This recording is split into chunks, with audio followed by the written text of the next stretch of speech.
السلام علیکم۔ حضور پاک کی پیدائش کا واقعہ۔ آپ کی والدہ ماجدہ فرماتی ہیں کہ جب آپ حمل میں آئے تو مجھ کو خواب میں ایک خوشخبری دی گئی کہ بی بی تم اس امت کے رسول سے حاملہ ہو گئی ہو۔ جب وہ پیدا ہوں تو یہ دعا کرنا، اے اللہ میں ان کو آپ کی پناہ میں دیتی ہوں ہر ایک حسد کرنے والے کی برائی سے، اور ان کا نام محمد رکھنا۔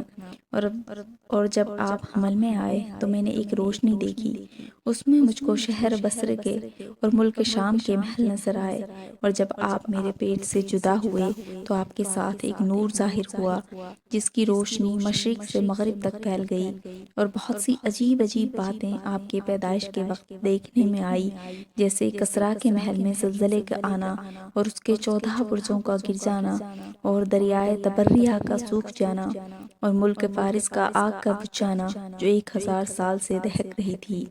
ان عجیب و غریب باتوں کے دیکھنے میں یہ دکھانا تھا کہ فارس اور ملک شام کی بادشاہت ختم ہونے والی ہے، کفر مٹے گا اور دین اسلام روشن ہوگا۔ حضرت عائشہ صدیقہ رضی اللہ عنہا سے روایت ہے کہ ایک یہودی مکہ میں آیا ہوا تھا، اور 12 ربیع الاول پیر کے روز صبح کے وقت رسول اللہ صلی اللہ علیہ وسلم پیدا ہوئے تو اس یہودی نے کہا، اے قریشی لوگو، کیا تمہارے یہاں آج صبح کے وقت کوئی لڑکا پیدا ہوا ہے؟ لوگوں نے کہا کہ ہم کو معلوم نہیں۔ یہودی نے کہا، معلوم تو کرو۔ خدا کی قسم آج قریشی لوگوں میں سے آخری زمانہ کا نبی پیدا ہوا ہے، اور اسی کی پہچان یہ ہے کہ اس کے دونوں کندھوں کے درمیان کمر پر ایک ابھرا ہوا نشان ہے، وہ مہر نبوت ہے۔ لوگوں نے پوچھا تو معلوم ہوا کہ عبداللہ ابن مطلب کے ہاں ایک لڑکا پیدا ہوا ہے۔ وہ یہودی لوگوں کو لے کر آپ کی والدہ کے پاس آیا اور کہا کہ میں تمہارے بچے کو دیکھنا چاہتا ہوں۔ انہوں نے آپ کو اس کے سامنے کر دیا۔ جب اس کی نظر مہر نبوت پر پڑی تو وہ غم کی وجہ سے بے ہوش زمین پر گر پڑا۔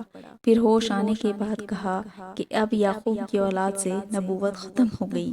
اے قریشی لوگو، خدا کی قسم یہ لڑکا تم پر ایسا قبضہ کرے گا کہ مشرق اور مغرب تک تمام روئے زمین پر مشہور ہو جائے گا، اور اسی کے نام کا ڈنکا بجے گا۔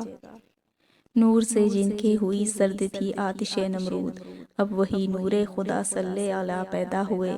نوح کی کشتی بچی جن کے سبب طوفان سے، اب وہی ناخدا صلی علیہ پیدا ہوئے۔